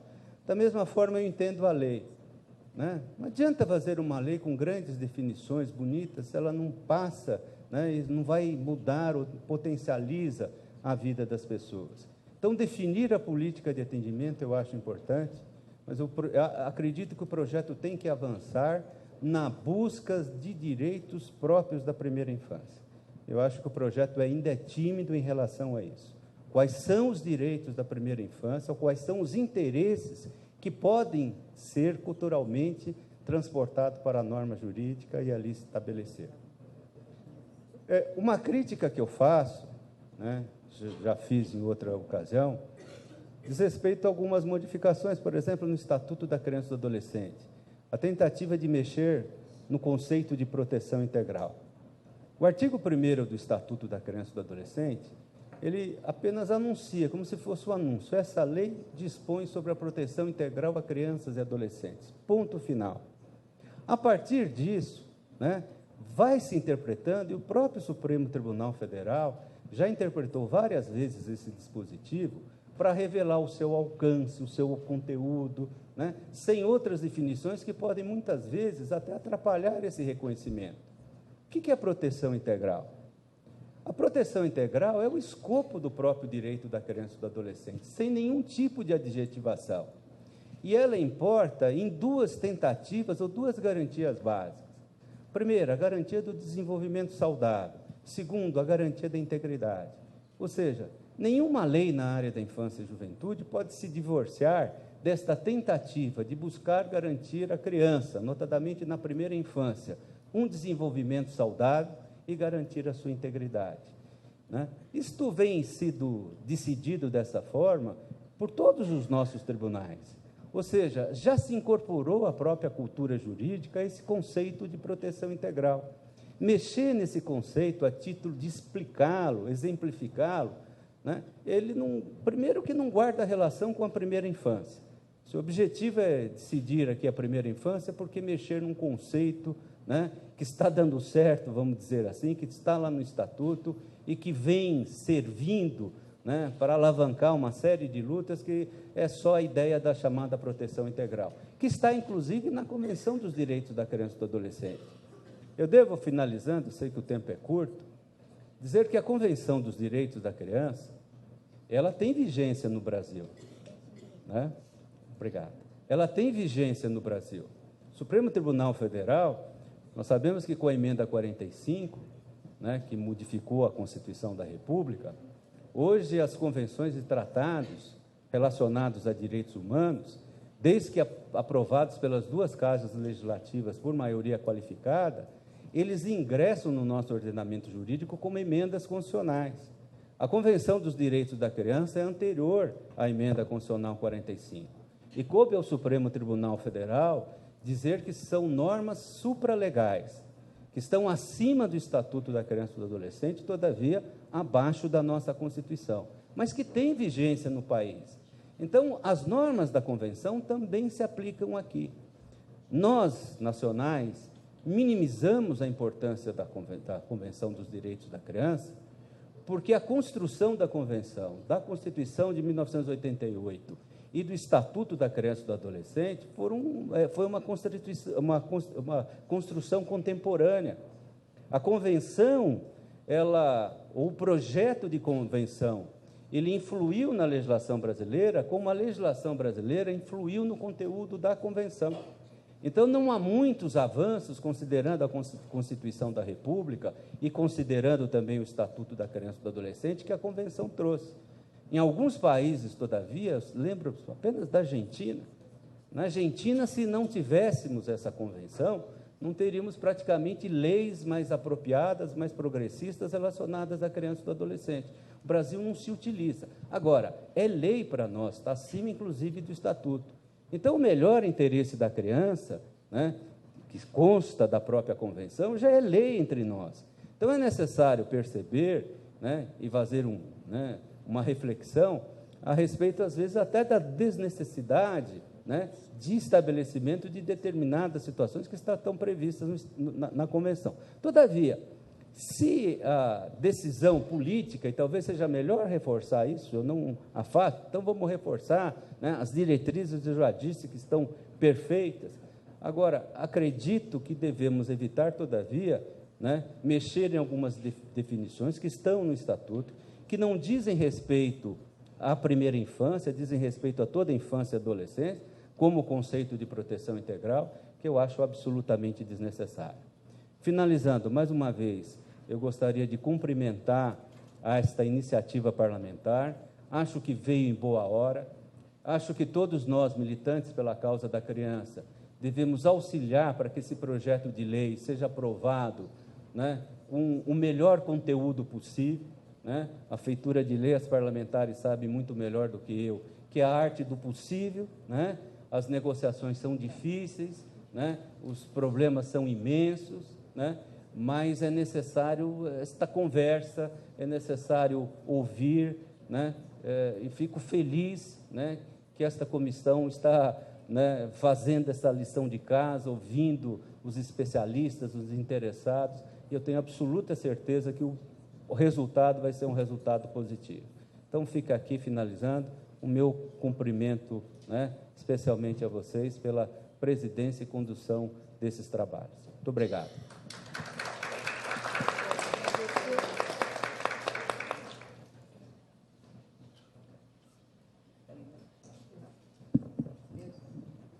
agradecer a contribuição do Dr. Paulo Afonso. Suas palavras realmente vêm de encontro ao que a comissão pensa. Eu gostaria só de contar um pouquinho a vocês que o objetivo mesmo desses seminários, dos encontros, das reuniões regionais desta Comissão Especial da Primeira Infância é realmente escutar. Né? Falamos aqui no início a participação do Ministério Público, do Tribunal de Justiça na pessoa da desembargadora Maria Olívia, assim, são contribuições muito importantes. E quero dizer, doutor Paulo Afonso, que no seminário que aconteceu há 15 dias atrás, nós começamos esta caminhada pelo Rio Grande do Sul, na cidade de Porto Alegre, onde também o Ministério Público, o Tribunal de Contas, o Tribunal de Justiça, a Associação dos Juízes, da Sociedade de Pediatria, enfim, profissionais renomados e que conhecem como ninguém deste assunto. Nós estamos escutando essas pessoas de um nível extraordinário, né? Porque a contribuição, a contribuição deve instruir esse projeto de lei que está sendo analisado pela comissão, e a comissão escolheu como relator o deputado João Ananias, que também é médico, é sanitarista. O nosso grande mestre, eu falo o deputado Osmar Terra, que é pediatra.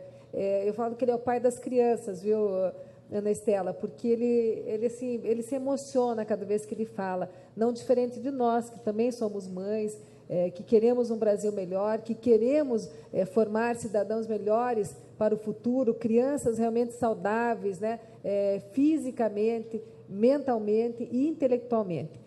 Tivemos uma contribuição na cidade de Curitiba. O Paraná tem 4 geneticistas. E o doutor Rui Piloto, um geneticista extraordinário, mestre, doutor, professor, ele nos brindou, né, no seminário com uma palestra extraordinária. E vem de encontro ao que o senhor falou. Por isso que eu interrompi aqui para contar que ele nos disse, né, do teste, tem do pezinho, tem da orelhinha, tem do coraçãozinho, tem da importância de se fazer o acompanhamento, né? Primeiro, se pudesse programar, né, a gestação, seria o ideal, né? Porque aí você faz os exames preparatórios do casal, estuda a família e tudo mais. Nós não estamos nesse estágio ainda, infelizmente, né? Mas vamos chegar, se Deus quiser. Mas os testes, né, dos primeiras horas de vida, Eduardo, primeiros dias, meses e anos, vai salvar essa criança para o futuro, né? Por exemplo, alguém já ouviu falar do X frágil? Alguém conhece? X frágil. Então, você conhece, porque, infelizmente, as pessoas confundem com autismo, Ana Estela, e tratam como autismo, né, doutora? Eu também não conhecia. E o professor Rui Piloto nos deu uma aula, né, da importância que é identificar, para poder tratar essa criança, para poder ressocializar, enfim, trazer essa criança para a sociedade de uma maneira igualitária, né, melhorar a condição de vida, enfim. Então, nós estamos escutando. Esta comissão tem este compromisso de ouvir as pessoas qualificadas, os especialistas, os profissionais da área, e escolhemos como os profissionais como o Vital de Donê, que conhece como ninguém, né, para assessorar a comissão, além de técnicos renomados da Câmara Federal, que o presidente Henrique Alves colocou à disposição da comissão, né, para que a gente realmente possa entregar à sociedade, né, e fazer justiça para com as nossas crianças e trabalhar a primeira infância, porque não adianta trabalhar depois de 6 anos, não adianta trabalhar depois de 10 anos, nós não vamos recuperar, não adianta tratar os filhos do crack, né, que essa epidemia do crack que está aí, né? Pudemos ver essa semana na televisão, até de São Paulo, uma gestante, né, que estava nas ruas, dependente do crack, e que vai ter um bebê agora. Como essa criança vai nascer? Né? Então, são várias ações que nós estamos ouvindo e devolver à população, nós, legisladores, em trabalho prestado. É o que nós queremos, né? Entregar à população e fazer valer aqui a nossa condição de legisladora. Tá? Muito obrigada. Chamaria agora Eduardo Queiroz, presidente da Fundação Maria Cecília Souto Vidigal, que é parceiro nesta nossa jornada, e inclusive dos grupos que foram até a Universidade de Harvard para conhecer as últimas pesquisas sobre a plasticidade e a formação do cérebro das nossas crianças. Obrigado. Obrigado, deputada. Eu queria, em primeiro lugar, agradecer a presidente da Comissão Especial da Primeira Infância, a deputada Cida, e também a deputada Yara Bernardi, que agora está presidindo a sessão e também é membro da Comissão Especial, a senhora Maria de Fátima Lopes, que está representando aqui o CMDCA, o senhor Vicente Trevas, secretário adjunto da Secretaria Municipal de Relações Internacionais, e a senhora Anistela Haddad, a primeira-dama, bem melhor, primeira-dama de São Paulo e coordenadora da política municipal da primeira infância aqui da cidade de São Paulo, que com muito orgulho a gente pode falar que está desenvolvendo um programa de primeira infância. E também agradecer ao prefeito, a Anistela, por estar recebendo essa audiência pública aqui. Acho que eu agradeço em nome da população mesmo. E demais autoridades e todos que estão aqui participando. Bom, eu queria falar que é com muita honra que nós, da Fundação Maria Cecília, recebemos o convite para estar falando aqui, e é realmente muito difícil falar depois do Vital, do Dr. Paulo Garrido, da doutora. Então, eu até cortei algumas coisas aqui da minha fala, porque já foram faladas e eu diria que com bastante propriedade. Vou falar um pouquinho rapidamente da Fundação. Para quem não conhece, a Fundação é uma fundação familiar, e a nossa missão é a geração e a disseminação do conhecimento para o desenvolvimento integral da criança. Então, esse é o nosso trabalho, né? Então, quando a Anistela, as deputadas, o Paulo Garrido, comentaram do nosso trabalho, basicamente nós estamos tentando colocar na pauta a discussão tão importante que é o investimento nas nossas crianças pequenas, da gestação aos 6 anos, que é a primeira infância. Muita gente aqui, eu acredito, que está sentada aí, já vem trabalhando há muito tempo por isso. Então, a gente basicamente está tentando trazer isso realmente para a pauta, e eu acho que esse trabalho que os deputados estão fazendo, junto com a população, é um bom sinal, né? Eu cortei bastante coisa aqui da minha fala, porque eu acredito que o público aqui já é bem qualificado, então eu não preciso falar da importância e realmente que a ciência vem trazendo de evidências científicas para nós, que esse investimento é fundamental. E eu vou colocar aqui que o Marco Legal é uma iniciativa bastante inovadora, né? Quando vocês, deputados, trouxeram essa ideia nesse curso, que ele foi feito inicialmente em Harvard, mas a segunda parte é aqui no Brasil, no INSPER, a gente ficou em dúvidas, né? Será que realmente isso vai acontecer? Mas os deputados, e é importante ressaltar, de diversos partidos, PCdoB, PT, PSDB, DEM, PSD, a gente tem deputados de todos os partidos trabalhando por esse marco legal. E isso, para mim e para a Fundação, e acho que para todos nós que acompanhamos a política nacional, e acho que e não só no Brasil, isso é muito importante, né? Você ter os partidos e os deputados todos aliados por essa causa que é a primeira infância. Então, realmente é com muito orgulho que a gente está vendo vocês trabalharem, desenvolverem esse projeto e trazerem a população para discutir sobre esse projeto. Bom, também eu vou passar rapidamente, acho que quando a criança nasce, é o único momento que é o único momento de equidade, né? A única hora que todas as crianças são efetivamente iguais, né? Depois começam aí as diferenças. Então, é nessa hora que a gente pode realmente dar esse direito, né, de igualdade para todo mundo. Então, a gente tem que realmente focar nesse momento, quando a criança é pequena, né, focar na família, focar na criança. E também é quando as intervenções elas têm maior impacto, né? Acho que os educadores, o pessoal da ponta, da saúde, da assistência social sabe disso já. E o que a ciência vem trazendo para a gente é basicamente carimbando esse conhecimento que nós já sabemos e que as pessoas que trabalham com essas crianças já sabem, né? Então, a ciência está basicamente falando, olha, realmente tem que se valorizar isso. Bom, falando especificamente do projeto, né, o substitutivo, nós também acreditamos que a segunda versão, acho que a versão chamada B, ela já melhorou muito. A gente já discutiu com o Dr. Paulo e com outras pessoas aí da área jurídica, e a gente acredita que essa segunda versão já realmente está muito melhor, e a ideia é que se melhore mais ainda.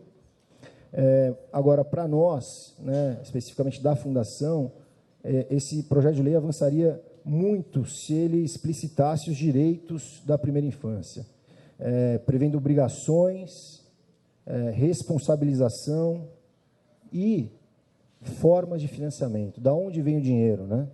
Porque realmente a gente precisa colocar naquela linha do orçamento da onde está vindo esse dinheiro, porque senão fica genérico, né? Daí ninguém sabe de onde vem o dinheiro e aí acaba não acontecendo.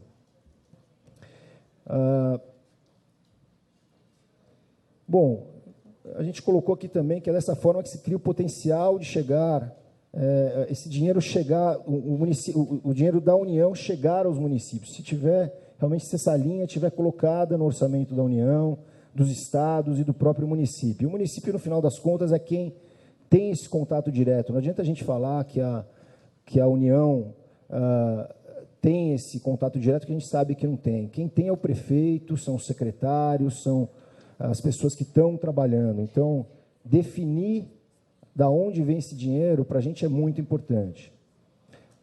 Sugerindo algumas alterações aí, ou sugestões para alterações, falando um pouquinho da licença paternidade, né? Na própria fundação, a gente já colocou a licença paternidade para 15 dias. E isso aí já deu um resultado muito bacana. Teve uma pessoa que trabalha conosco, que a hora que a gente avisou que ele ia ter 15 dias, a felicidade dele foi enorme. Agora, por que não ir para 30 dias? Não sei, a gente conversou com o Dr. Paulo, quem é pai aqui, ou quem é mãe, né? Porque o pai fica uma semana e depois vai para casa, né? Quer dizer, vai para o trabalho. E a mãe fica sozinha lá, né? Entre aspas, tendo muito prazer, mas também sofrendo, que a gente sabe que é duro. E o pai também sofrendo porque está longe. Então, por que não discutir esse ponto, né? Por que não discutir o direito da gestante de ser acompanhada no parto pelo mesmo médico do pré-natal? Quem tem aqui seguro-saúde privado sabe que isso acontece, né? Isso é natural. Agora, na esfera pública isso acontece? No Paraná acontece. Agora eu pergunto, isso realmente é algo que é praticado, né? De maneira geral? Tem gente levantando a mão. Eu fico feliz. Agora, será que acontece em todos os lugares, em todos os municípios? A gente pode, talvez, aí conseguir um avanço nesse ponto, né? O doutor já falou da história do teste do pezinho. Quem também vai para o hospital privado sabe que o seu filho vai passar por esses testes, né? Pelos testes que o senhor comentou. Agora, no hospital público acontece isso também? Né? Está levantando a mão de novo. Ótimo, mas a minha pergunta...